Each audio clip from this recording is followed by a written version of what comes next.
हम सभी सवर्ण संस्कृति में जो अजल्यमान अध्यात्म साधना के सरोवर जिनेंद्र भगवान की भक्ति में लीन और पार्श्वनाथ भगवान की वंदना करते हुए श्री कमलचंद्र भगवान के द्वारा लिखा गया कल्याण मंदिर स्तोत्र के एक एक छंद की यहाँ पर महिमा का हम सभी लोग वर्णन का श्रवण कर रहे हैं। कल हमने यहाँ पर देखा था कि आचार्य भगवान कमलचंद्र भगवान तीर्थंकर भगवान की बाल विभूति में अष्ट प्रातिहारों में कल उन्होंने यहाँ पर दिव्य ध्वनि प्रातिहार का वर्णन किया।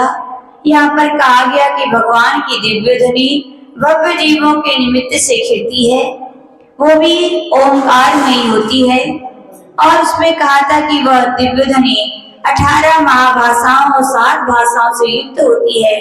समोशन में विराजमान 12 कोटों के जीवों के अलावा वह 1 योजन तक सभी के लिए क्या है सुनाई देती है। और ये दिव्य ध्वनि का ये अतिशय होता है मागध जाति के देवों द्वारा कि वह जिस प्रांत के जिस भाषा के जो प्राणी होते हैं उस रूप में वो क्या होती है परिणत होकर के वो दिव्य ध्वनि यहाँ पर सुनाई देती है। और कल कहा गया था इस छंद की महिमा को कल सुना था कि जो इस छंद की महिमा के रिद्धि सिद्धि मंत्र का जाप करता है उसके ज्ञान का क्षयोपम बढ़ता है और उसे मंत्रों की सिद्धि होती है। और यदि वो मंत्र जल के लिए सूखी भूमि पर जहाँ पर वृक्ष हरे भरे नहीं है वहां पर सिंचित कर दे तो क्या हो जाता है भूमि हरी भरी हो जाती है। वैसे ही हम यदि भव्य प्राणी जिनकी भूमि क्या है विषय कसायों से कठोर हो गई है, यदि वो जिनेंद्र भगवान की वाणी जिनवाणी का रस अमृत से कहा गया है वो अपनी हृदय भूमि पर सिंचन करेंगे तो क्या होगा नियम से वहां भी धर्म के क्या होंगे अंकुर होंगे। जहाँ धर्म के अंकुर होंगे वहां चारित्र के वृक्ष बढ़ेंगे, वहां पर ही चारित्र के फल के फूल खिलेंगे फल खिलेंगे और अंत में क्या होगा उनके लिए मोक्ष की प्राप्ति होगी। और मोक्ष की प्राप्ति को ही अजर और अमर पद कहा जाता है कि एक बार जो प्राप्त होने जाने के बाद व्यक्ति का फिर जन्म मरण और बुढ़ापा नहीं आता है। ऐसे यहाँ पर महिमा बताई गई थी। आज यहाँ पर आचार्य भगवान अंगले प्रातिहार चमर प्रातिहार के विषय में यहाँ पर वर्णन करने जा रहे हैं। छंद नंबर 22 है स्वामिन सुदूर मवर्णम्य समुत पतंतो स्वामिन सुदूर मवर्णम्य समुत पतंतो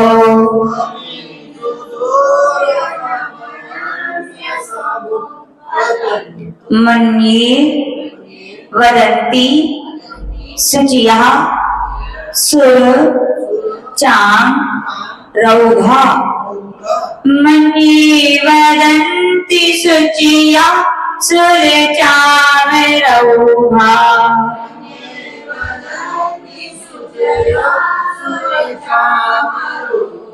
यस्मै नतिं विदधते मुनि पुंगवाय यस्मै नतिं विदधते मुनि पुंगवाय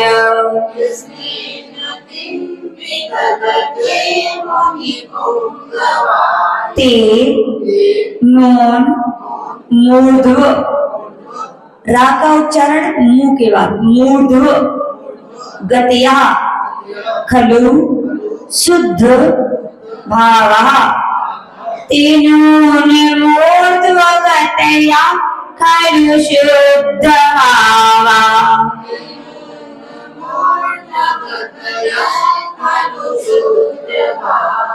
स्वामिन् सुदूरमविनम्य समुत्पतन्तो मन्ये वदन्ति शुचिया सुरचामरौहा यस्मै नतिं विदधते मुनिपुङ्गवाय तेनोन्मूर्ध्वगतया खलु शुद्ध भावा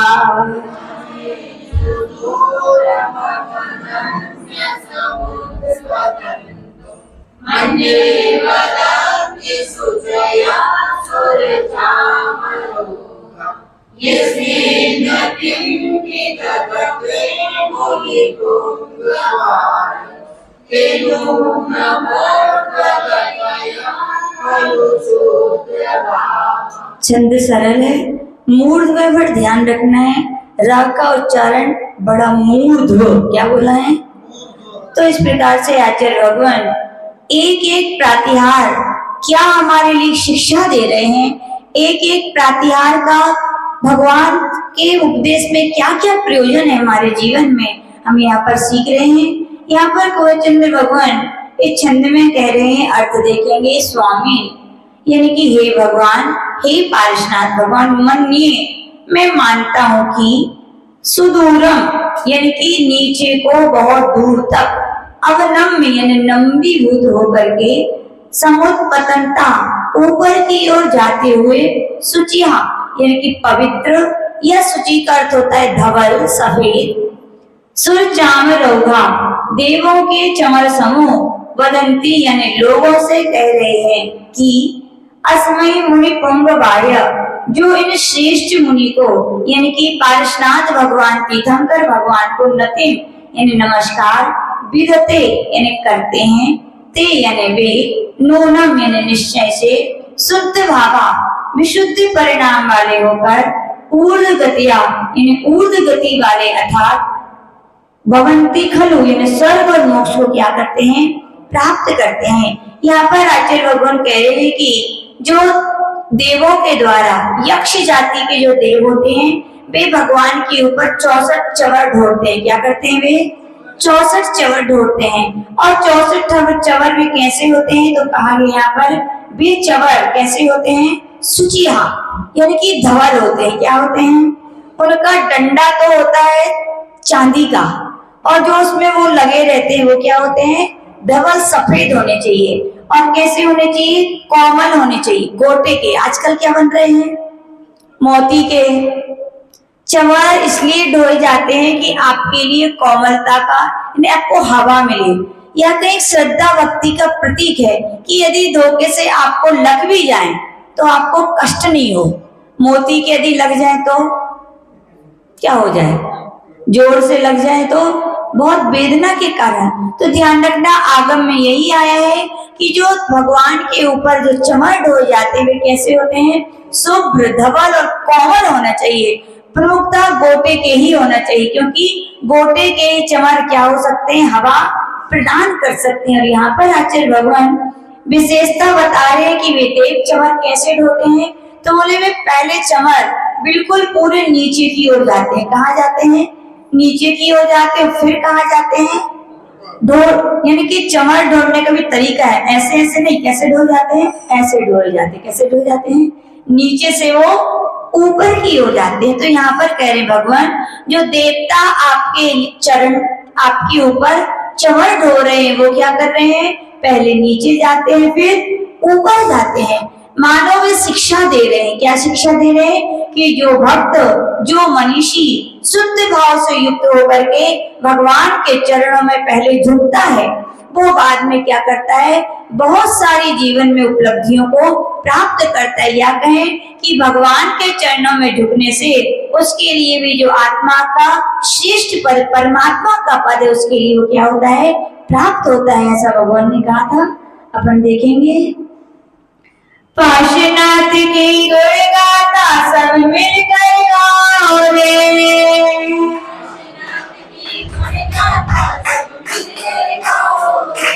पार्श्वनाथ की गुण गाथा सब मिलकर गाओ रे।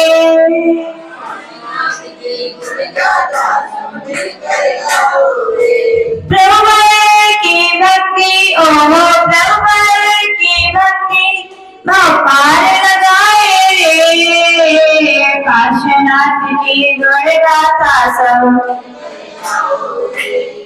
नीचे से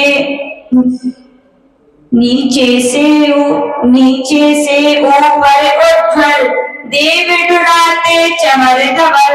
नीचे से ऊपर उज्ज्वल देव ढुलाते शिक्षा देते अहो सबल। शिक्षा देते अहो सबल।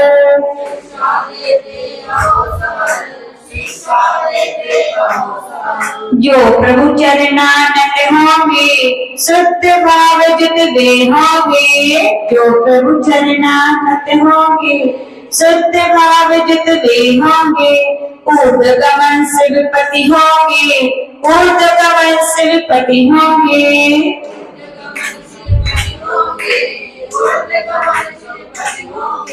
विनय प्रवर की ओहो विनय प्रवर की शुद्ध भाव जगाए रे। पार्श्वनाथ के गुण गाथा सब मिलकर गाओ रे।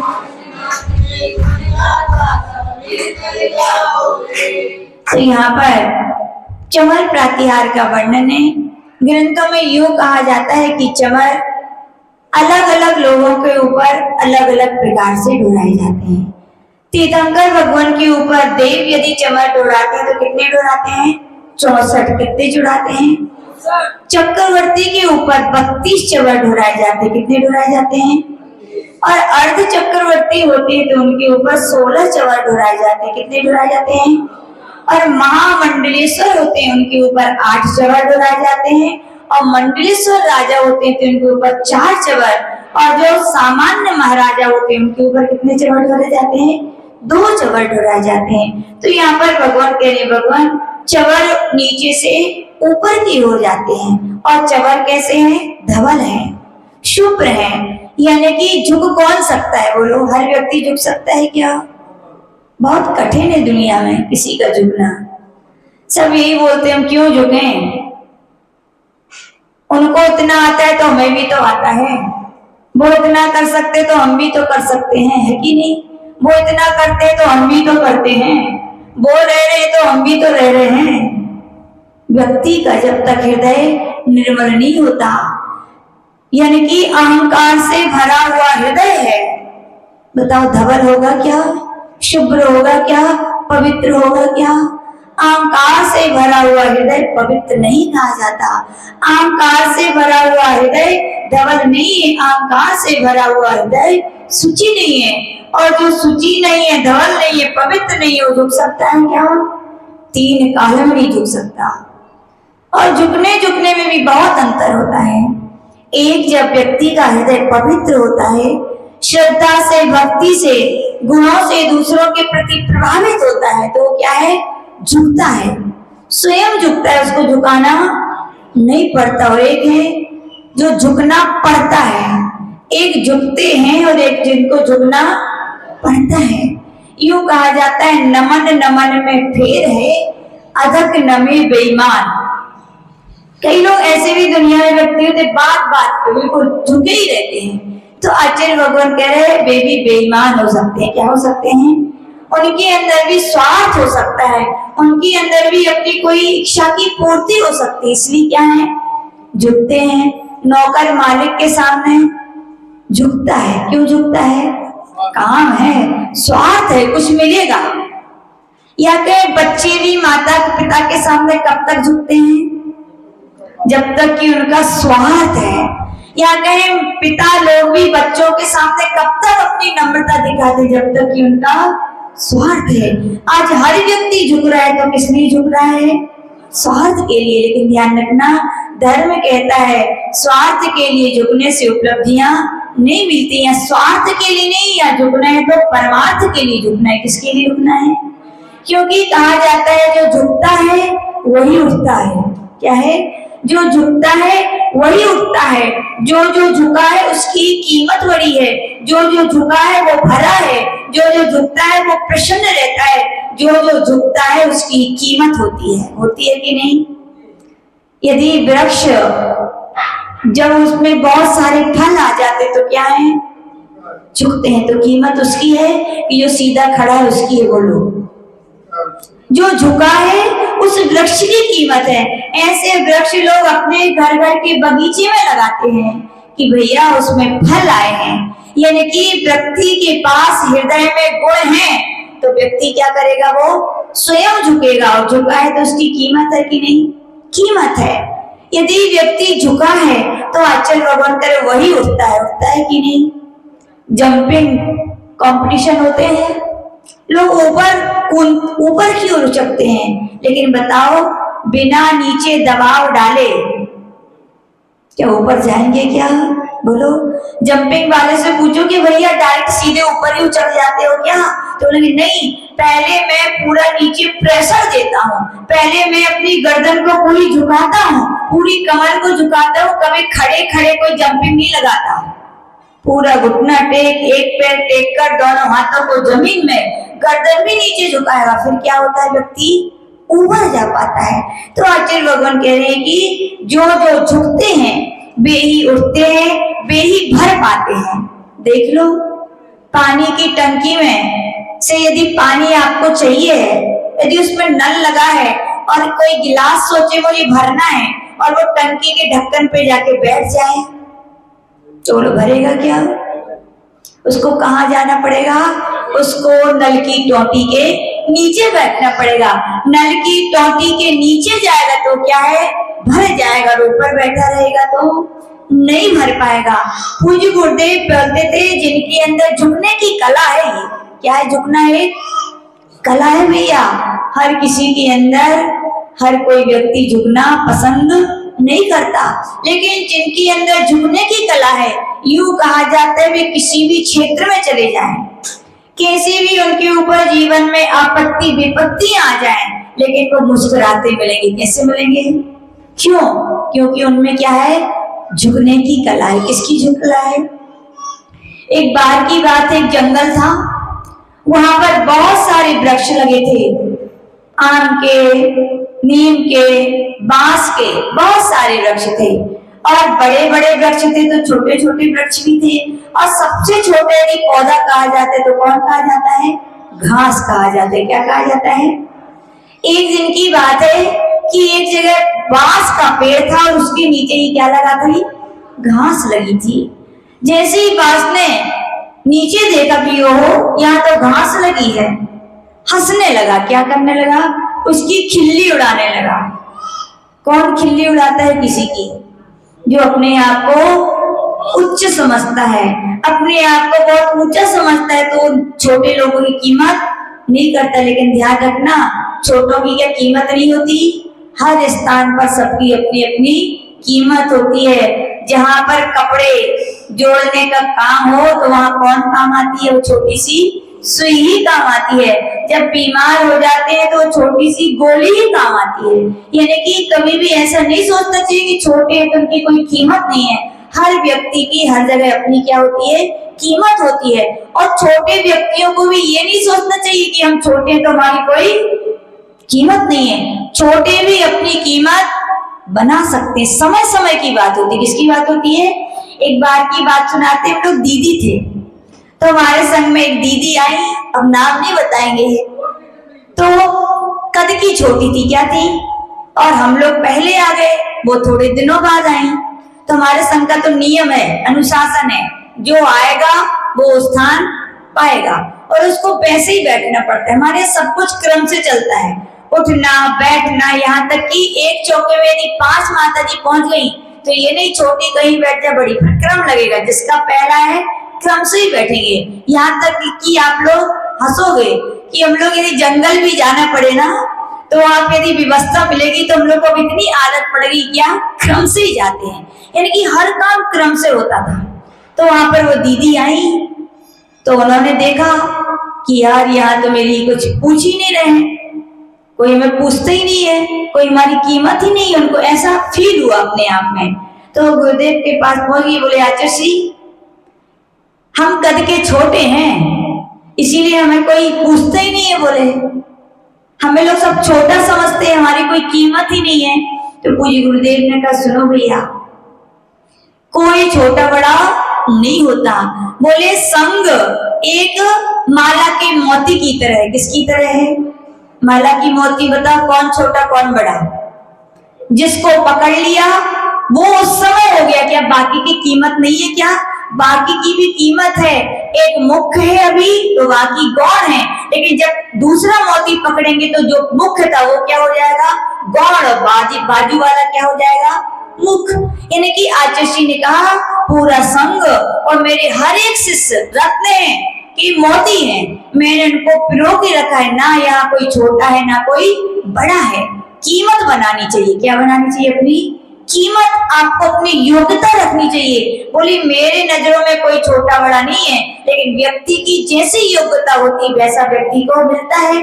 मोती जिस हाथ में आ गया तो उसकी कीमत होगी, बाकी की कीमत अभी क्या नहीं है, खत्म हो गई है।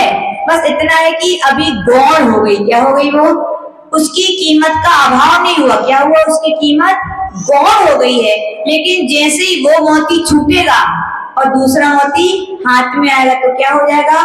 जिसकी अभी अभाव, जो भी गौण थी जिसकी कीमत, अब क्या हो गई? उसकी कीमत आ गई, और जो हाथ में था वो क्या हो गया? गौण हो गया। तो अच्छे से यही बोलते थे भैया, ना कोई छोटा होता है ना कोई बड़ा होता है, अपनी अपनी क्वालिटी बनानी चाहिए। क्या करनी चाहिए? अपनी अपनी हर व्यक्ति की क्या होती है? कीमत होती है। कभी किसी को कम नहीं समझना चाहिए और स्वयं को भी कभी कम नहीं समझना चाहिए। ये कहलाती हीनता। क्या कहलाती है? जिसके अंदर हीन भावना आ गई, पूज्य गुरुदेव कहते थे वो कभी अपने जीवन में उपलब्धियां नहीं प्राप्त कर। जिंदगी में उत्साह होना चाहिए। क्या होना चाहिए? उत्साह। देखो बड़े बड़े साइंटिस्ट हुए या अपने भगवान हुए, क्या एक बार में क्या उपलब्धियां पाली? क्या बोलो, कितने कितने भाव में कितनी कितनी साधना की, जब जाके वो तीर्थंकर बन पाए। या कहे जो लोग अच्छे पढ़ाई में है, अच्छे में हर काम में, यानी उन्होंने भी पहले क्या की है? प्रैक्टिस की है, तब आज की डेट में वो क्या है? बड़े बन पाए, अच्छे बन गए। तो आचार्य भगवान यहाँ पर कह रहे हैं कि कोई छोटा बड़ा नहीं होता है, हीन भावना अपने अंदर कभी नहीं लाने। क्या रखना चाहिए? उत्साह रखना चाहिए। क्या रखना चाहिए? एक नया उत्साह। कैसा रखना चाहिए? एक नया उत्साह। चूल्हा शाम को क्या होता है? सुबह जलाते हो, शाम को बुझाते हो कि नहीं? बोलो है कि नहीं? फिर क्या सुबह नहीं जलाते क्या? ऐसे ही जीवन में जब हम कार्य करते हैं तो असफल भी हो जाए तो क्या करना चाहिए?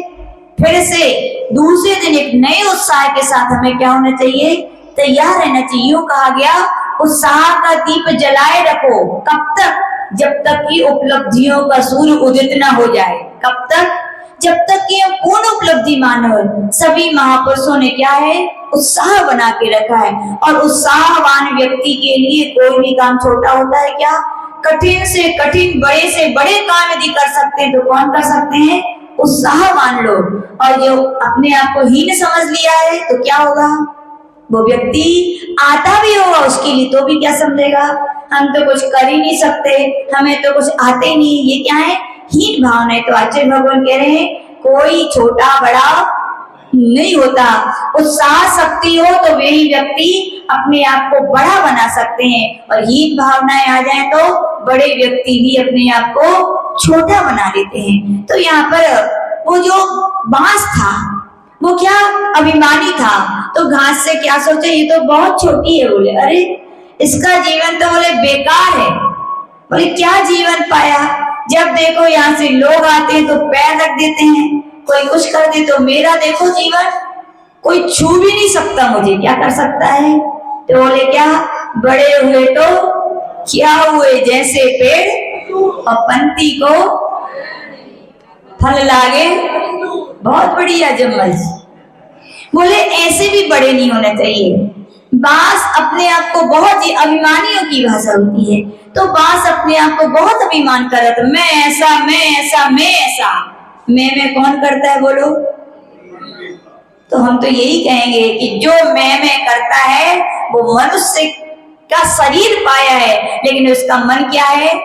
पशुओं का है, बकरी का है, कि मैं करता है। तो वो बांस भी सोच रहा था कि इसका जीवन क्या है?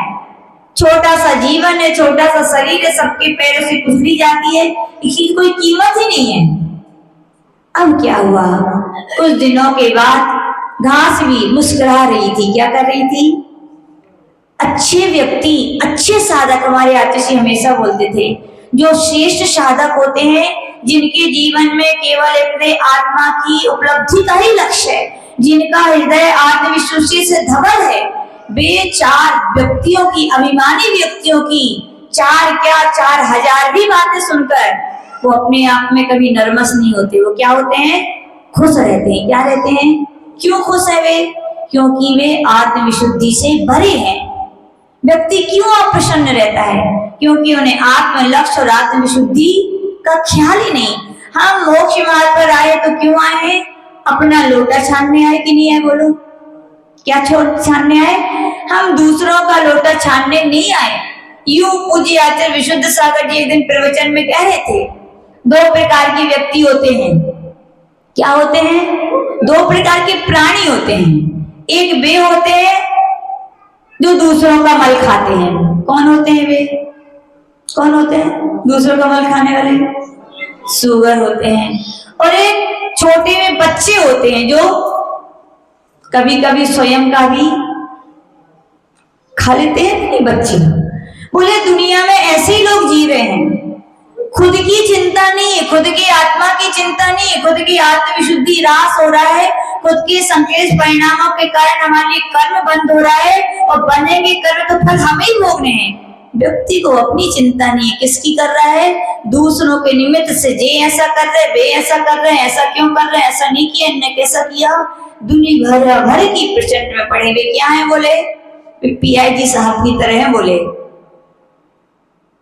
संकल्प विकल्पों में अपना जीवन बर्बाद किए जा रहे हैं। और आत्मा के लक्ष्य वाले क्या होते हैं, दुनिया जाए तेल लेने, हमने घर इसलिए नहीं छोड़ा, हमने संयम इसलिए नहीं लिया कि हम दूसरों को देखते रहें, हम किस लिए छोड़ा, हमने अपने माता पिता को, अपने भरे पूरे परिवार को यदि छोड़ा तो किस लिए छोड़ा है, निर्मल भाव से छोड़ा है, अपनी आत्मा के कल्याण के लिए। लोग सुनाए तो सुनाने दो, क्या भोगने वाले भोगते हैं, लेकिन हाथी अपनी मस्त साल से चलता है। बोले हमें ऐसे बनना चाहिए और ऐसे ही व्यक्ति अपना आत्म कल्याण कर पाएंगे। पूज्य गुरुदेव हम लोग से बोलते थे, बहुत याद आती है पूज्य गुरुदेव की पल पल में। पूज्य आचार्य जी बोलते थे, मोक्ष मार्ग श्री माता जी संकटा कीट और कंकटा कीट ने, कैसा है, संकटों से भरा हुआ है, कंकटों से भरा हुआ है। तो हम लोग पूछते थे, आचार्य जी कहाँ संकट है, आपके चरणों में रहते तो मजे ही मजा है हम लोगों के। तो वास्तविकता हम लोग को आज 24 साल हो गए, 25वां साल आने वाला है, लेकिन हम लोग को तो एहसास ही नहीं हुआ कभी।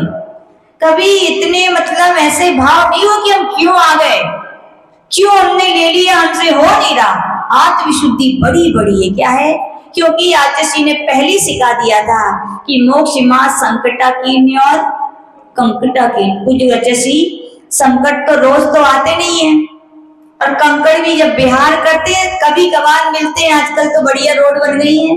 तो आचार्य जी बोले कि मैं ना इन संकटों की बात कर रहा हूँ, ना मैं कंकड़ों की बात कर रहा हूँ। संकट का अर्थ क्या है, संकट का अर्थ परिस्थितियां। हमारे जीवन में पता नहीं कब प्रतिकूल परिस्थिति आ जाए, हाँ ये कहलाते संकट। और ये तो कभी भी आ सकते हैं। कर्म का उदय आज अनुकूल है, आगे थोड़ी प्रतिकूल है। ऐसे जीवन में आप बीमार भी हो सकते हो, आपके ऊपर कोई विपत्ति भी हर प्रकार की आ सकती है, फिर भी आप क्या रखना, बढ़ना समता से और साधना से। क्या कहा था, समता और साधना से, यानी कि समता बनाए रखना। यूं कहा जाता है समता साधु जीवन का प्राण है। आपके शरीर में से प्राण निकल जाए तो शरीर की कोई कीमत है क्या। ऐसी साधु जीवन में से यदि समता नहीं है तो बोले साधुता खत्म, साधुता की कोई कीमत नहीं। आचार्य जी हमेशा बोलते थे समता साधना करना, तो कैसे करना, समता से। फिर हमने पूछा आचार्य जी ये कंकड़ क्या होते हैं, तो आचार्य जी बोले वो कंकड़ की बात नहीं कर रहा हूं मैं। कंकड़ यानी जरूरी थोड़ी हर व्यक्ति हमारे पसंद का ही मिले, बोलो जरूरी है क्या। घर में भी 5, 10, 15 लोग रहते हैं कि सब एक दूसरे के अनुकूल रहते हैं क्या, जरूरी है कि हर बात भी आपके अनुकूल ही बोलते हो। तो बोले ऐसे दुनिया में पग पग पर हर समय तुम्हें ऐसे लोग मिलेंगे जो तुमको कुछ ना कुछ कहेंगे।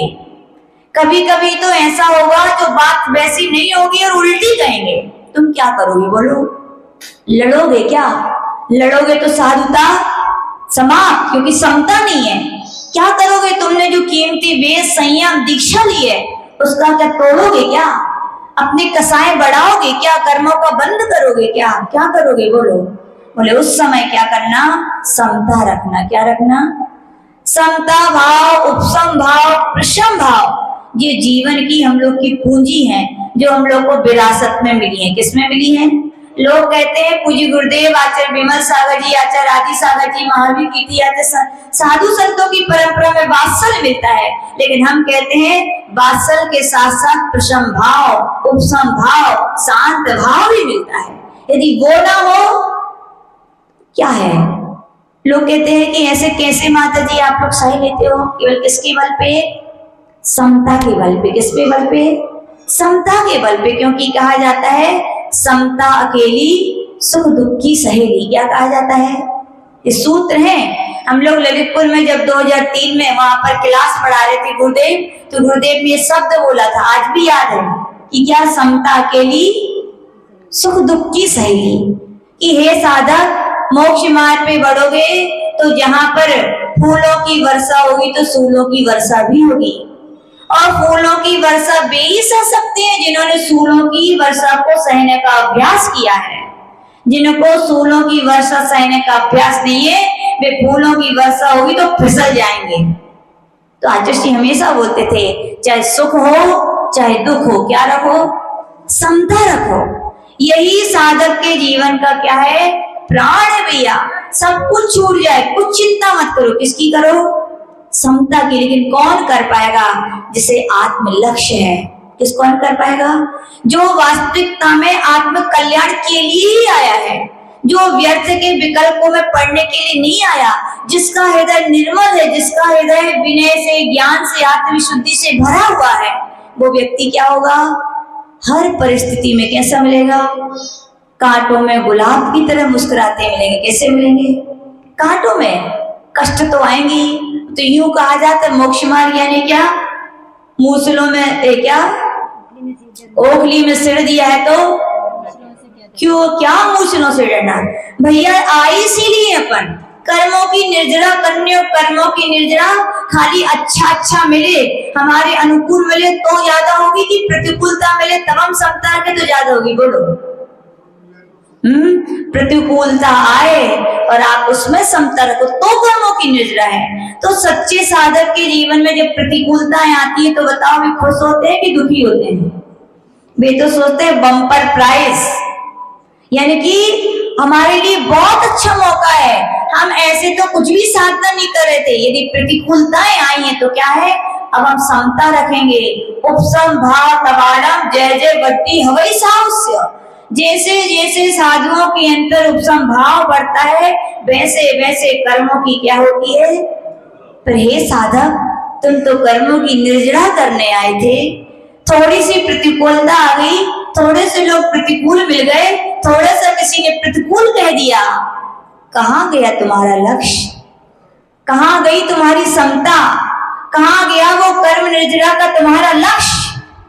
याद करना चाहिए सब बातों को। आचार्य हमेशा क्या सब लोग बोलते हैं, जिन निर्मल परिणति के साथ जब व्यक्ति मोक्ष मार्ग पर आता है, उन भावों को हमेशा याद रखना चाहिए कि हम कितने निर्मल परिणामों के साथ बढ़े थे। और थर्मामीटर लगाना चाहिए, हम जब बढ़े थे हमारे भाव तब निर्मल थे कि आज निर्मल हैं? आज निर्मल कम हुए हैं कि बढ़े हैं? साधक तो वे होते हैं, क्या होते हैं? जो नदी की पूर की तरह होते हैं। किसकी तरह होते हैं? जिनकी थोड़ी समता से आए थे, लेकिन उनकी समता बढ़ते बढ़ते नदी की तरह क्या हो जाती है? वो बढ़ती जाती है। सच्चे साधक ऐसे होते हैं। तो कहा गया कि वो घास भी क्या है? कितनी भी उसने बातें कही, क्या किया उसने? मुस्कुराते हुए टाल दिया। बोले व्यर्थ की बातों के लिए मैं कान नहीं मिले सुनने के लिए। हमारा दिमाग व्यर्थ की बातें रखने के लिए नहीं है, और हमारा जीवन व्यर्थ के लोगों की बातों के लिए नहीं है। हम तो अपने हाथी की चाल चलेंगे, हम साधना करने आए, हम क्या करेंगे अपनी? तो घास भी सोच रही थी कहने दो, बात टल गई, कुछ दिन ही बीते और क्या हुआ? बहुत तेज आंधी और तूफान आए। क्या आया? बहुत तेज तूफान आया। क्या हुआ फिर? क्या हुआ? वो घास गिर गया, बहुत सारे पेड़ गिर गए, बांस भी गिर गया। बांस गिर गया, तूफान शांत हुआ। बांस देख रहा है, ओहो वह तो गिर गया, मेरी तो कमर की हड्डी टूट गई, मेरे तो पैर की हड्डी टूट गई, मुझे तो यहाँ चोट आ गई, वहां चोट आ गई। और जैसे ही उसकी नजर कहाँ पड़ी? घास के ऊपर। वो घास तो क्या थी? मुस्कुरा रही थी। जैसी पहले खुश थी वैसी अभी खुश थी। ये सच्चे साधक की पहचान होती है।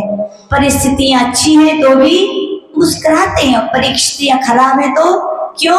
क्योंकि परिस्थितियों को हम बदल सकते हैं क्या? कर्मों के उदय को क्या हम बदल सकते हैं क्या? प्रकृति को हम बदल सकते हैं? नहीं भैया। सृष्टि को नहीं, दृष्टि को बदल सकते हैं। पर्यावरण को नहीं, हम अपनी परिणति को बदल सकते हैं। ये कौन समझता है? सम्यक दृष्टि सच्चे साधक समझते हैं कि हम दुनिया को नहीं बदल सकते। किसको बदल सकते हैं हम दुनिया के पानी को नहीं छान सकते। किसको छान सकते हैं? अपना लोटा छान सकते हैं। वो घास भी मुस्कुरा रही थी तो वो बोला, घास क्यों बहन? अभी तक तो ऐसे ही, अब बोले क्यों बहन? तो घास ने पूछ लिया, भैया क्या हो गया? तुम्हारी हालत तो ठीक नहीं लग रही है, लगता है श्वास ठीक नहीं है तुम्हारा। लगता है कल तूफान आया था तो तुम्हें ये क्या हो गया? तुम तो इतने बड़े थे, आज क्यों जमीन पर गिर गए? तो बांस तो कुछ नहीं बोल पाया। फिर बांस बोला, घास मेरी छोड़ो। बोली, मैं तो हड्डी भी टूट गई, चोट भी आ गई, इसका मुझे दुख नहीं है। बोले, हमारी समझ में ये नहीं आ रही है कि इतने बड़े तूफान ने हम जैसे इतने बड़े लंबे बांस को भी गिरा दिया, लेकिन तुम जैसी छोटी घास का कुछ नहीं बिगाड़ पाए। क्या बात है? तो घास बोली, भैया मैंने तीर्थंकर भगवान महावीर का उपदेश सुना है, मैंने निर्गंत गुरुओं का उपदेश सुना था कि जब जीवन में प्रतिकूल परिस्थितियां आए तो क्या करो? झुक जाओ। क्या करो? झुक जाओ। व्यक्ति क्रोधित होता है, व्यक्ति से झगड़ा होता है, कितने क्षण के लिए? बोलो। क्रोध आत्मा का स्वभाव है क्या? क्रोध आत्मा का स्वभाव नहीं है। लड़ना आत्मा का स्वभाव है क्या? विपरीतता है क्या आत्मा का स्वभाव है क्या? मान करना आत्मा का स्वभाव है क्या? नहीं है। यदि स्वभाव होता तो निरंतर क्रोध क्रोध क्रोध ही प्राणी करता कि नहीं? आत्मा का स्वभाव तो ज्ञान है। क्या है? ज्ञान। चाहे संसार अवस्था में रहे तो भी ज्ञान है, सिद्ध बने तो भी ज्ञान है, एक इंद्रिय बने तो भी ज्ञान स्वभाव है, 2 इंद्रिय 3 इंद्रिय 4 इंद्रिय, क्योंकि ज्ञान आत्मा का स्वभाव है। और जो स्वभाव होता है उत्तरकालिक होता है, उसका कभी अभाव। और क्रोध क्या है? विभाव है। क्या है? तो हमेशा रहेगा क्या?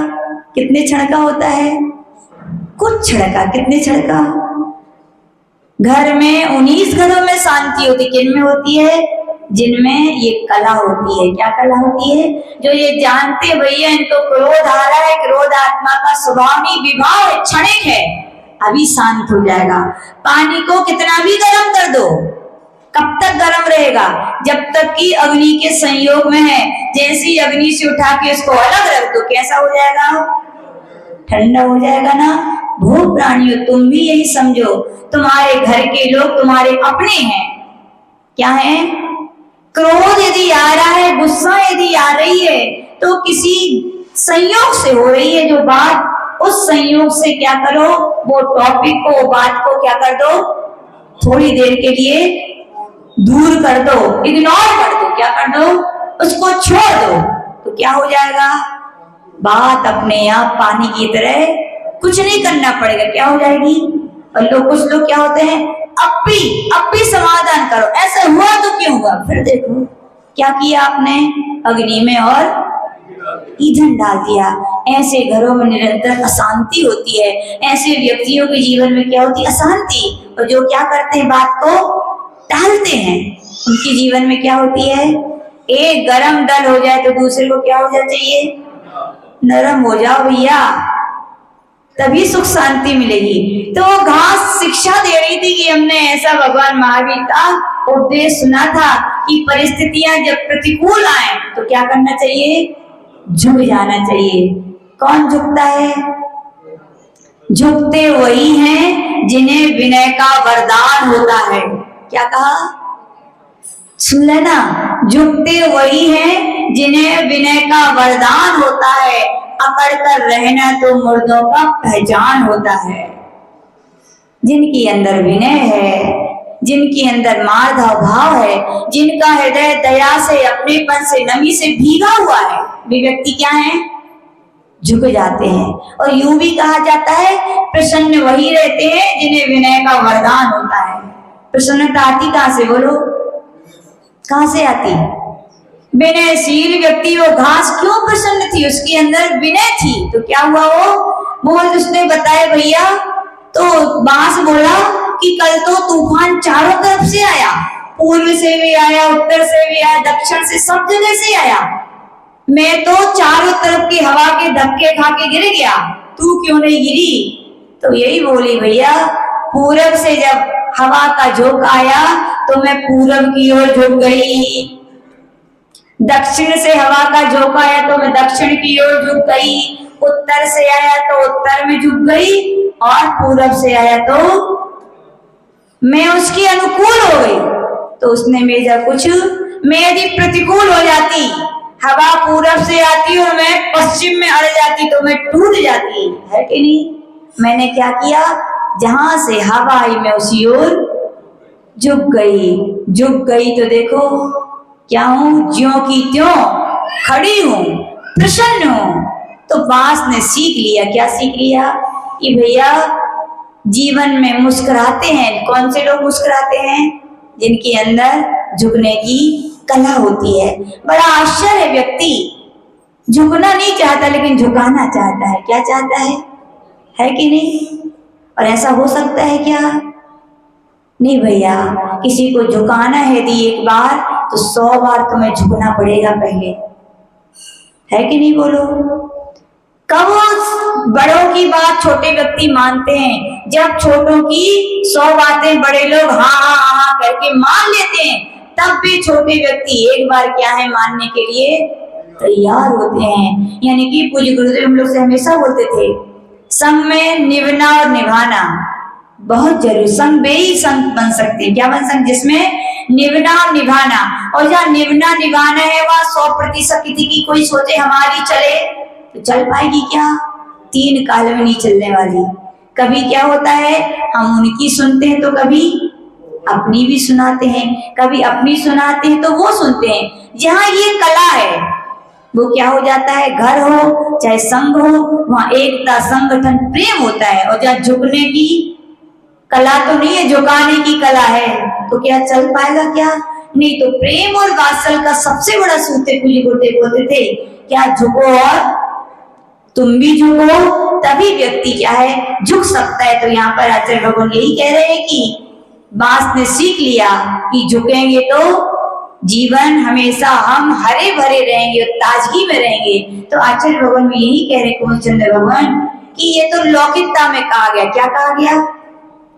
साइंस भी कहता है जो व्यक्ति झुकते हैं उनका हृदय बहुत निर्मल होता है, पवित्र होता है, उनके हृदय में निर्मलता आती है, यानी कि उनका हृदय प्रेम से, वात्सल्य से, दया से भीगा रहता है। किसका रहता है? क्यों? तो साइंस बोलता है अपने शरीर में नाभि के पास एक एड्रीनल ग्रंथि होती है। बहुत सारी ग्रंथियां होती है, इसका नाम क्या है? एड्रीनल ग्रंथि। जब हम सीधे रहते हैं तो एकदम स्ट्रिक्ट रहती है, तो उसमें क्या होता है हमारे अंदर उत्तेजनाएं आती हैं। क्या आती हैं? हम क्यों करें, हम नहीं कर सकते, आदि आदि विचार आते हैं। लेकिन जैसे ही हम झुकते हैं तो कहा गया एड्रीनल जो ग्रंथि है उसमें से एक पदार्थ का स्राव होता है, एक रसायन निकलता है। वो रसायन के कारण हमारे परिणाम में क्या आती है? परिवर्तन आता है। हमारे जो भाव है निर्मल होते हैं, हमारे भाव बड़ों के प्रति, गुरुजनों के प्रति क्या है? झुकने के होते हैं। हमारा हृदय क्या हो जाता है?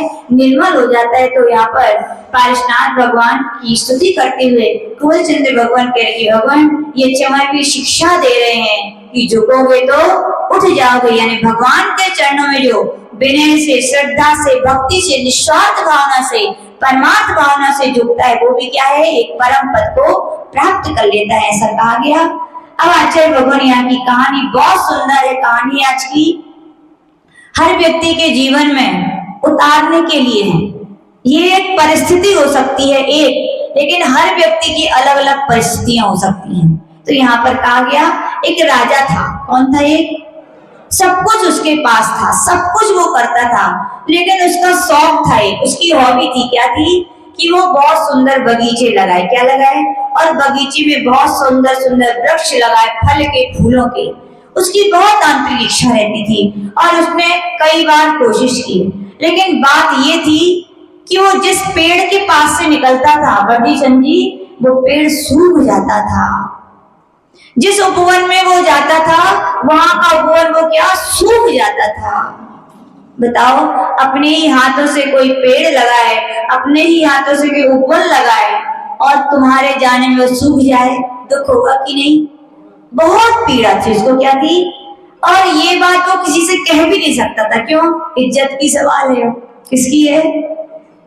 ये से व्यक्ति भी हमें कभी आचार्य से बोलते थे अच्छे हैं, जिनको अपनी इज्जत की परवाह तो है, जिनको लज्जा तो है कोई क्या कहेगा, जिसके अंदर ये भी गुण है कि कोई क्या कहेगा तो आचार्य से बोलते थे वो व्यक्ति कभी गलत काम नहीं कर सकता। लेकिन जिसके अंदर ये भाव भी चले जाते हैं, कहेंगे तो कहने दो, गया उसका भय, ऐसे व्यक्ति को तो भगवान भी आकर फिर नहीं सुधार सकते। लेकिन वे व्यक्ति अच्छे हैं जो सोचते हैं को का कहे। तो राजा भी सोच रहा था मैं कैसे इस बात के लिए कहूं कि मैं जिस पेड़ के नीचे जाता हूँ, जिस ऊपर में जाता हूँ, वो सूख जाते हैं, लोग क्या कहेंगे मेरे बारे में। किसी से कुछ नहीं कहता था, लेकिन अंदर ही अंदर बहुत संतापित रहता था, दुखी रहता था। और इस बात को जानता था तो कौन जानता था? केवल माली जानता था। कौन जानता था? लेकिन माली की भी परिस्थिति थी, वो भी कुछ नहीं कह सकता था। क्यों नहीं कह सकता था? नौकरी का सवाल था। यदि मैंने कह दिया और राजा कुपित हो गया तो मुझे निकाल देगा। वो भी सोचता था क्या कारण, लेकिन किसी से कुछ नहीं कह रहा था। वो तो यहाँ अपना माली अपना काम करता था, रोज नए नए वृक्ष बगीचे फल फूल लगाता था, उसके लिए बड़ा करता था। और राजा की बड़ा दुर्भाग्य था कि जैसे ही आता था तो क्या हो जाता था, वे सब सूख जाते थे। उसे बहुत बड़ी वेदना थी। एक दिन की बात है, एक नगर में मुनि महाराज आए। कौन आए? तो माली ने महाराज से कहा कि भगवान राजन, अपने नगर में दिगंबर मुनि महाराज आए हैं। वे दया करुणा की बहुत बड़ी मूर्ति होते हैं और उनकी साधना का अचिंत प्रभाव होता है। दुनिया के लोग बड़े से बड़े, पहले के समय में सुना इतिहास के पन्नों में, यदि राजाओं का कुछ काम यदि उनका नहीं सूझता था, उनके लिए उनके विचार नहीं आ पाते थे, तो किससे लेने जाते थे? वो मुनि महाराजों से। आप भी अवश्य इन महाराज के पास चले, उनसे हमें कोई ना कोई समाधान जरूर मिलेगा। तो राजा भी उनके महाराज के दर्शन करने गया और जैसे ही महाराज ने क्या किया, राजा ने मुनि महाराज को प्रणाम किया, नमोस्तु किया। तुरंत महाराज अवधि ज्ञानी थे और तुरंत कह दिए, हे राजन, तुम परेशान हो और तुम इसलिए परेशान हो कि तुम्हारे वृक्ष, तुम्हारा उपवन तुम्हारे जाने शुष्क हो जाता है। तो बोले ये किसी का दोष नहीं, तुम्हारे ही कर्मों का दोष है। किसका दोष है? ये सच्चे सम्यक दृष्टि यदि आपको बनना है, ज्यादा जिंदगी में ज्ञान ला पाओ या ना ला पाओ, लेकिन इतना ज्ञान अपने गांठ से जरूर बांध दो सब लोग, यदि खुश रहना है, प्रसन्न रहना है। कौन सी बात है? जब भी जीवन में कष्ट आए, कभी दूसरों के ऊपर उंगली मत करो। क्या बोलो? हमारा ही क्या था विजयांती? हमारा ही ऐसा था। जब व्यक्ति का कर्म का उदय होता है, सोच विचार करने वाले व्यक्तियों का भी विचार पता नहीं कहाँ थे। जैसी जो नीति होती है वैसे ही होता है। हम व्यर्थ में दूसरों के ऊपर क्रोध करके या गलत विचार करके क्या कर लेते हैं? व्यर्थ में कर्म का सम्यक दृष्टि की मिथ्या दृष्टि। बोलो बोलो बोलो, सच्ची सही कह रहे हो नरेश जी। तब सम्यक दृष्टि बनोगे कि मिथ्या दृष्टि? अपन के जीवन में जब अपने अनुकूल कोई काम नहीं बनता, हमने जो सोचा ऐसा हो जाए, कभी दूसरों के ऊपर दोष मत देना भैया, यदि सच्चे सम्यक दृष्टि हो। क्योंकि दूसरों को दोष देकर तो वेदना बढ़ गई। बोलो कम हुई कि बढ़ी? बोलो। यदि ऐसी परिस्थिति में आकर सोच लेते भैया हमारा पुण्य नहीं था, हमारा भाग नहीं था आज के दिन, तो संकलेशता वहीं समाप्त हो जाती। लेकिन अपन ने क्या क्या क्या विचार कर लेते हैं। बताओ संक्लिष्टता बड़ी की घटी? अब समझदार कहलाओगे कि ना समझ? थोड़ी सी बात में जब सॉल्यूशन हो सकता था, बात समाप्त हो सकती थी, कर्म का उदय था, मानते आपका ही था। बोलो था कि नहीं कि पड़ोसी का था? अपनी था ना। और हमने उसमें आकुलता व्याकुलता संक्लेश परिणाम करके उसकी अवधि को बढ़ाकर बताओ क्या किया? दुख बढ़ाया कि कम किया? अच्छा था, समता रख लेते, सोच लेते हमारा नियोग नहीं था, हमारे कर्म का उदय है, तो क्या होता? वो कर्म वहीं झर जाता। लेकिन आपने क्या कर लिया? बढ़ा लिया। तो सबसे कहना चाहते हैं, जीवन में कभी भी किसी के निमित्त से आपको कोई कुएं में भी ढकेल दे, पर्वत से भी ढकेल दे, आपके साथ बहुत बुरा करे, यदि आगे इस कर्म को बढ़ाना नहीं चाहते हो, इस कर्म को, इस दुख को, इस आपत्ति विपत्ति को यही विराम देना चाहते हो, तो सबसे सरल तरीका यही है कि यही सोचना कि मेरे कर्मों का ही दोष है। किसका दोष है? वो तो निमित्त है। क्या है वो? हम निमित्तों को दोष दे कर करके कर्मों की अपनी जो बंडल है, अपने कर्मों की काठी है, उसको क्यों बढ़ाएं? ये सोचना चाहिए। और जो लोग नहीं सोच पाते वे दुखी भी रहते हैं और दुखी ही रहेंगे। क्यों दुखी रहेंगे बोलो? कर्म का उदय आया था 1 मिनट का, कितने मिनट का बोलो? यदि समझ जाते तो 1 मिनट में समाप्त हो जाता कि नहीं? लेकिन आपने किया 1 दिन 2 दिन और कई लोग बरसों तक बांधे रहते हैं। क्या किया बोलो? फल कैसा मिलेगा बोलो? समझदारी किसमें थी? तुरंत ज्ञान का वाइपर लगा देते, साफ हो जाता।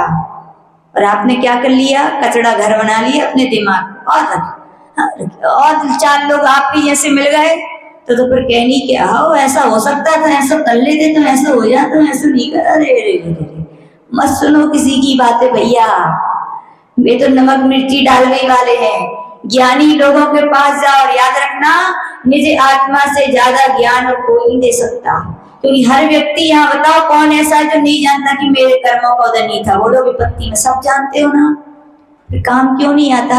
क्योंकि हमने 4 लोगों की बाहरी बातों को इतना मोटा कर लिया है कि आत्मा का ज्ञान की आवाज हमें सुनाई नहीं देती। 4 लोगों की बात इतनी सुनाई देती है कि आत्मा के ज्ञान को हम सुन ही नहीं पाते। तो आचार्य भगवान यही कह रहे हैं, जीवन में परिस्थितियां हैं तो क्या करना चाहिए?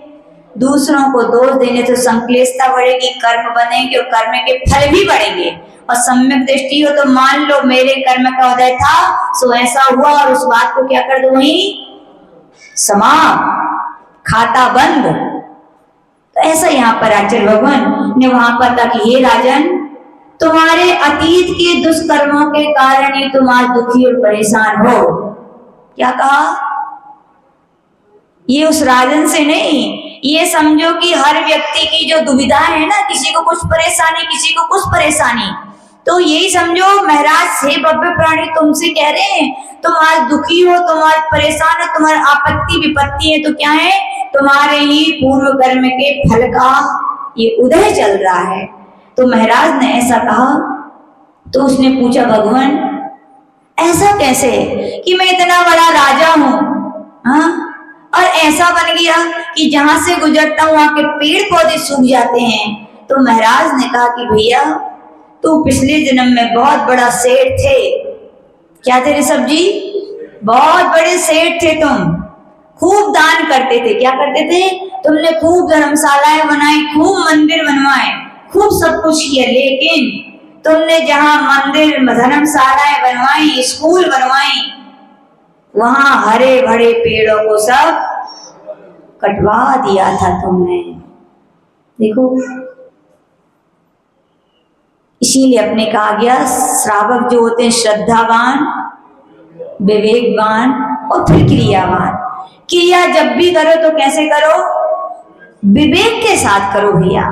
तो यहाँ पर महाराज ने कहा कि तुमने पहले में हरे भरे जंगलों को कटवाकर धर्मशाला आदि स्कूल का क्या किया था? निर्माण किया था। तूने यद्यपि दान दिया, अच्छे काम किए, इसलिए तो तू राजा हो गया। क्या हो गया? लेकिन तूने क्या करवाए थे? पेड़ कटवाए थे, इसलिए तू जिस जिस पेड़ के पास से गुजरता है वो पेड़ क्या है, सूख जाते हैं, और वे पेड़ उपवन क्या हो जाते हैं, हरे भरे भी सूख जाते हैं। और महाराज ने कहा कि भैया तूने दान भी दिया था, तो किसके लिए, अहंकार में आकर, किसमें आकर दिया था, मेरा नाम आ जाए। कभी लगता है नाम की व्यक्तियों कितनी चिंता रहती है, यानी कि नाम के कारण व्यक्ति अपनी इज्जत भी, अपना ईमान भी बेचने को तैयार है कि नहीं। मंदिरों में यदि दीवारों पे जगह नहीं रहती तो कहते भैया तुम तो लिख दो नाम, कहाँ लिख दो, भली जमीन में लिख दो, भली 4 व्यक्ति क्या दिन भर जितने व्यक्ति हैं तो कुचले ऊपर, लेकिन नाम लिखो भैया। नाम कितनी बड़ी कीमत है, तुम्हें ये नहीं लग रहा है? तो आचार्य भगवान कह रहे हैं तुमने जो कुछ किया किसके लिए किया, दान नाम के लिए, और अहंकार में आकर, और अहंकार में आकर तुमने क्या किया, तुमने दान दिया, सबके लिए दान दिया। जिसके लिए धर्मशाला बनाई, स्कूलें बनवाई, तो जिसकी बनवाई तो उनके लिए तुमने जबरदस्ती झुकवाया, क्या किया, दूसरों को झुकवाया अहंकार में आकर के। इसका फल है, आचार्य भगवान कह रहे हैं कि तुमने शर्म के कारण दूसरों की, आज भी तुमने दूसरों को टेंशन दिया था, क्या दिया था, अपने सुख के लिए तुमने दूसरों को दुखी किया था। किसी को जबरदस्ती झुकाना भी क्या है, बहुत बड़ा पाप है। दान देना चाहिए, अच्छी बात है, लेकिन किसी की प्रतिष्ठा, किसी के सम्मान को तुमने नष्ट कर दिया, झुका दिया। कोई बोले कि हमने इनके लिए दान देना था, धीरे से दे आते। दान कैसे दिया जाता है, छिपकर की छपाकर, छिप कर दोगे तो छप के आएगा, याद रखना, और छपा कर दोगे तो छिप जाएगा, ध्यान रखना रे सब्जी, क्या छिप कर दोगे तो छप कर आएगा, और छपा कर दोगे तो छिप जाएगा। तो यहाँ पर उसी ने यही कहा कि तुमने दान दिया था, लेकिन दूसरों को भरी सभा में, इनके यहाँ खाने को नहीं था इसलिए हमने खाने की व्यवस्था कर दी है, इनके यहाँ रहने को नहीं था तो हमने रहने की व्यवस्था क्या कर दिया, तुमने उसके स्वाभिमान को तो गिरा दिया। व्यक्ति बाहर कुछ नहीं कह पाएगा, लेकिन अंदर ही अंदर क्या होगा, बहुत दुखी होगा। तो यहाँ पर वही कहा कि भैया तूने दान तो दिया था, लेकिन जबरदस्ती लोगों को झुकाया था, इसीलिए तू राजा हुआ है, लेकिन आज तेरा चिंता से, शर्म से सर तेरा भी क्या है, झुक रहा है। यदि उसने कहा कि भगवान इसका कोई उपाय है क्या, तो उन्होंने महाराज से कहा कि भैया तुम कल्याण मंदिर स्तोत्र के 22 नंबर के छंद है, उसकी जो रिद्धि सिद्धि मंत्र है उसकी तुम क्या करो, जाप करो और प्रायश्चित करो, तो तुम क्या होगे, इससे क्या होगे, तुम दूर हो जाओगे। तो उस राजा ने क्या किया कि प्रायश्चित किया। क्या प्रायश्चित किया, बोले क्या प्रायश्चित, क्या दिया होगा बताओ महाराज ने प्रायश्चित, बहुत बड़े उपवास दिए होंगे, नहीं, उन्होंने मालूम क्या कहा, एक एक वृक्ष से जाके क्षमा मांगो, एक एक उपवन में जाके पेड़ पत्तों से क्षमा मांगो बोले, और जिनको नहीं देख पा रहे हो तुम यहीं से कि भैया 3 लोक में जब जब भी मैंने जिस किसी पेड़ पौधे उपवन का क्या किया हो, कटवाया हो, उन्हें कष्ट दिया हो, है तो जीवी भैया, एक इंद्रिय है, तुम बोल सकते हो, बस बोल नहीं सकते, लेकिन वेदना तो उनको भी है कि नहीं, है कि नहीं। आप लोग भी तो यदि बगीचे में घूमने जाओ तो घास लगी और एक जगह फर्श हो पत्थर का, तो किस पे चलना पसंद करोगे, बोले घास पे चलेंगे माता जी, सॉफ्ट सॉफ्ट लगता है, फोटो अच्छी आती है। हाँ कर लो भैया तुम अभी सब, लेकिन याद रखना घास एक इंद्रिय है और उसके आश्रय से भी बहुत सारे जीव हैं। तुमने अपने शौक के लिए उनके लिए मौत के घाट उतार दिया, सुखी रह पाओगे क्या हो, याद रखना। यानी कि इस कहानी से शिक्षा मिल रही है, कितनी बड़ी, हमने भी पहली बार सुना कि वृक्ष कटवाने से भी व्यक्ति को ऐसा होता है। यानी कि महाराज ने कहा तुम एक एक वृक्ष से जाके क्षमा मांगो, और बिल्कुल सत्य है ये बात, क्षमा हमें पल पल मांगनी चाहिए। किससे मांगनी चाहिए, जब भी हमारे जीवन में, जैसे हमारे जीवन घटित हो, हमारी किसी जीव से नहीं बन रही है, उससे मांग लो, और सामने नहीं है तो मन ही मन मांगो कि भैया निश्चय से हमने उसके साथ भी कभी बुरा किया था, इसीलिए वो बुरा कर रहा है, बार बार क्षमा मांगो। साइंस भी कहता है इस बात को। साइंस में भी लोग बोलते हैं बीमार हो जाते हैं ना कई लोग इतने असाध्य बीमारियां कहां से आ जाती है बीमारियां, शरीर में कुछ ना कुछ बैक्टीरिया कुछ वायरस तो होते होंगे, वे भी क्या है, जीव है भैया। और हमने पहले भी आपको बताया था निमित्त नैमित्तिक संबंध है, जिसने जिसका बिगाड़ किया है वे बिगाड़ करने आएंगे, जिसने जिसका सुधार किया है वे सुधार करने आएंगे। साइंस भी कह रहा है, साइंस क्या अभी जो हीलिंग करती है ना अपने यहाँ की, नागपुर की एक मैडम है जो भक्तामर की हीलिंग करती है, नाम याद नहीं आ रहा, उन्होंने अपने चिंतन में लिखा हीलिंग में की पुस्तक में कि जो लोग असाध्य बीमार हैं, जो दवाइयों से वैद्यों से ठीक नहीं हो रहे हैं, वे एक योग करें। बोले क्या योग करें? आंख बंद करके बैठ जाएं और यही चिंतन करें। क्या चिंतन करें? कि मेरे शरीर में जिन जीवों के कारण मेरे लिए रोग उत्पन्न हो रहे हैं, नियम से मैं स्वीकार करता हूं कि उन जीवों को मैंने किसी न किसी पर्याय में कभी उनको कष्ट दिया है, उनको दुख पहुंचा है, उनका हनन किया है, उनको आफत विपत में डाला है। वे जीव मुझे क्या करें? क्षमा करें। और बिल्कुल सही है, हम भी प्रैक्टिकल कर चुके हैं। जिस दिन बीमारी हो आप ये योग कर लेना, डॉक्टर ठीक कर पाए या ना कर पाए, वैद्य ठीक कर पाए ना कर पाए, दवाई ठीक कर पाए ना करें, लेकिन ये आपकी भावना पर चमत्कार आपको देखने मिलेगा। क्या मिलेगा? उन जीवों से क्षमा मांग लो कि मैंने आपको कष्ट दिए, मैंने आपके प्रति गलत भाव किए, उसका ही फल है कि आप मेरे शरीर में आकर क्या कर रहे हो मुझे। है तो बीमारी भी दुख है कि नहीं है? बाहर से भली व्यक्ति हंसता है, लेकिन जब बीमारी की याद आती है तो धर्म कार्यों से वंचित हो जाते हैं, चाहते हैं हम ये कर ले वो कर ले, कहाँ कर पाते हैं, दुख तो है ही। लेकिन ऐसा यदि व्यक्ति करेगा तो कहा गया उसके रोग क्या हो जाएंगे? दूर। और देखो यहाँ आचार्य भगवान भी कह रहे हैं, जिस जीव का आपने हनन किया है, दुख पहुंचा है, कष्ट पहुंचा है, उनसे क्या करो? क्षमा मांग लो। कल भी बताया था, याद नहीं हो रहा है तो स्वीकार कर लो कि हमने जरूर किसी न किसी के ज्ञान में विघ्न डाला होगा, हमने जिनवाणी का, ज्ञानी का, ज्ञान के उपकरणों का, ज्ञान का अभिनय किया होगा। हे जिनवाणी माँ मुझे क्षमा करो, हमारे चारित्र के भाव नहीं हो रहे हैं तो बार बार स्वीकार करो, हमने जरूर चारित्रधारियों की, चारित्र के उपकरणों की हमने क्या है? अवहेलना की है। पल पल पे जो क्षमा मांगेगा हर व्यक्ति से तो क्या करेगा? सब देखो व्यक्ति उसके अपने बन जाएंगे। क्या हो जाएंगे?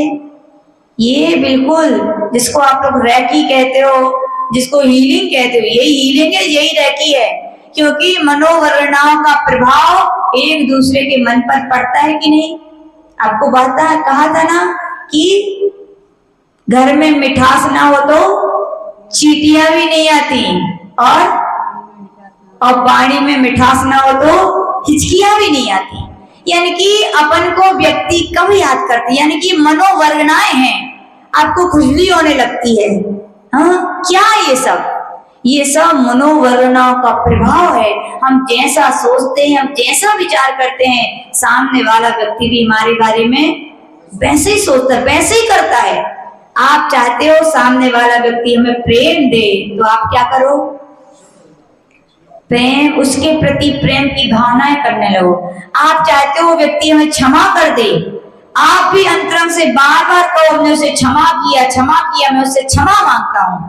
देख लो यदि ना आ जाए आपके जीवन में अंतर, लेकिन हमारे अंदर झुकने की कला है ही कहाँ, हमारे अंदर अपना हृदय इतना पवित्र है ही कहाँ। अहंकार से भरा है व्यक्ति तो ऐसे भाव अपने होते नहीं है। लेकिन वो राजा क्या था?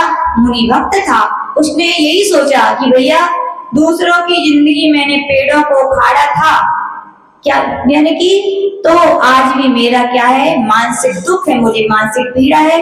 वो क्षमा मांगता है और क्या करता है कि रिद्धि मंत्र ओम ह्रीम अरम नमो तरुपत्त पणाशयाणम उग्र तवारम, ये रिद्धि मंत्र ओम ह्रीं चमर प्रातिहारो शोभिताय श्री काष्ठा जिनेन्द्राय, इसकी क्या करता है 15 दिन तक एक आसन का नियम लेकर के क्या करता है, इसकी माला करता है। और कुछ ही दिनों में क्या देखता है, जाप होने के बाद अब राजा पुनः उपवन में जाता है, वृक्ष क्या होते हैं, सूखते नहीं है, हरे भरे रहते हैं। तो कहने का तात्पर्य राजन ने अहंकार का त्याग किया। क्या किया, अहंकार का त्याग किया तो उसके अंदर क्या आई, नम्रता आई। उसने धर्म को स्वीकार किया तो उसके उपवन हरे भरे हो गए।